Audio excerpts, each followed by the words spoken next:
Hi everybody, welcome to day 5 of 12 of this 12 chords of Christmas, and today I'm going to bring you the first minor chord, and today it's going to be D minor, and this is how you play it.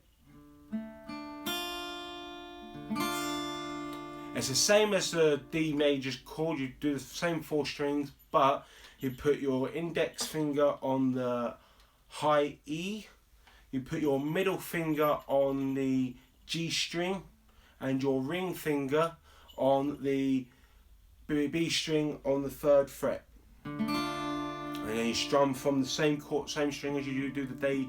You strum from the same string as you do the D major.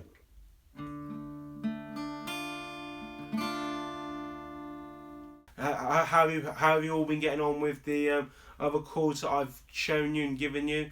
Do you find them very useful? If you think like the setup that we've got here today is useful, please let me know. Enjoy your Christmas period, and it's coming up to the New Year's Eve very soon now.